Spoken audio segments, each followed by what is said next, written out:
My name is Julius Nyangaga. I work at the International Livestock Research Institute based here in Nairobi, Kenya, which is an institute that does research and development programs supporting livelihoods of poor communities that depend on livestock. My specific role has been supporting monitoring and evaluation of various projects, and especially applying outcome mapping as a methodology of planning and evaluating outcomes and impacts. I have worked for quite a number of projects using outcome mapping to share knowledge. The first question I'm being asked, do you have any experiences of projects that have used outcome mapping to measure knowledge sharing? I have worked for quite a number of projects to applying outcome mapping, and most of them are based on sharing of information that is emerging either from the research or from outcomes that people are going through or communities are going through to try and influence, first of all, program direction, and also analyze whether we're having any impacts. One of them was a sunflower value chain that was was supporting farmers connected to input suppliers and credit suppliers and the buyer. Another project that I've worked with, that was sharing market information especially. Another project that I've worked with was a napier grass diseases project that was linking farmers with researchers and extension agents and policymakers to address a disease that is threatening the livelihoods of dairy farmers who depend a lot on napier grass.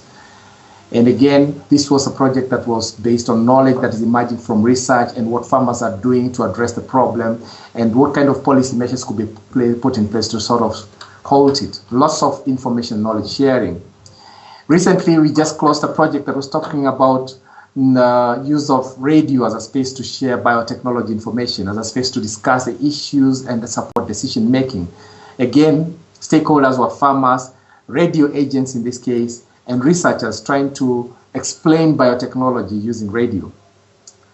Okay, and very many other projects. But now the next question is the logic behind journals and how this data can be used to generate evidence of progress.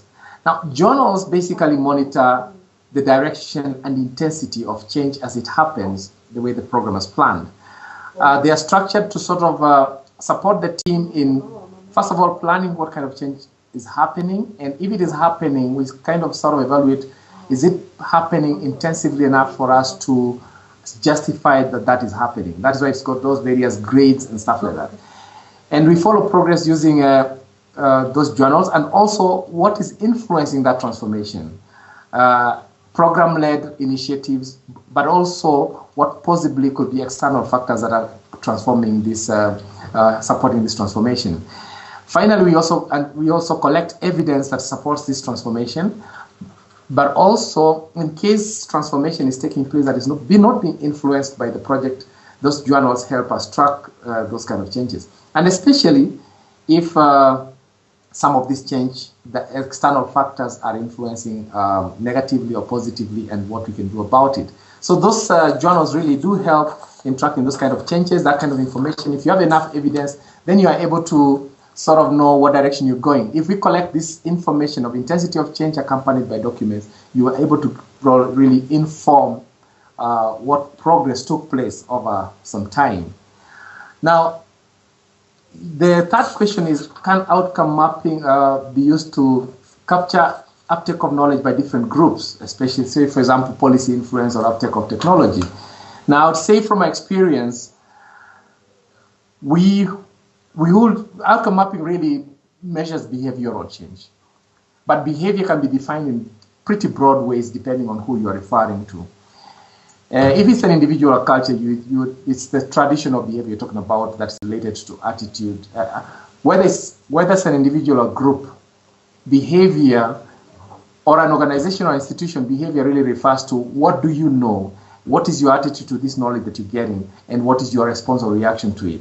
And that's why sometimes you use a KAP model, knowledge attitude survey, knowledge attitude practice model to try and capture change.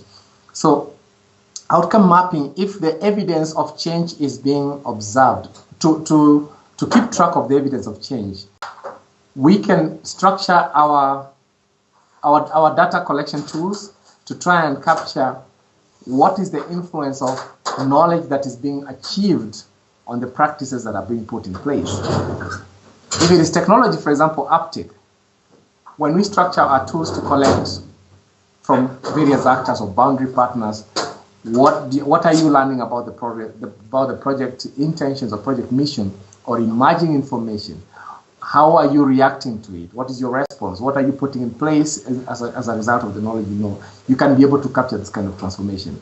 If it is an organization or institution, you're talking about, now that we know what's going on, what are the policy discussions, what are the policy initiatives, or what are the regulations that are being put in place as a result of the emerging information. Yes, outcome mapping, if you generate substantial evidence of transformation along the behavior pathway that we've transferred, you can help influence technology uptake or even policy change in a direction that probably is desired by the whole community, as long as it's well documented. Thank you.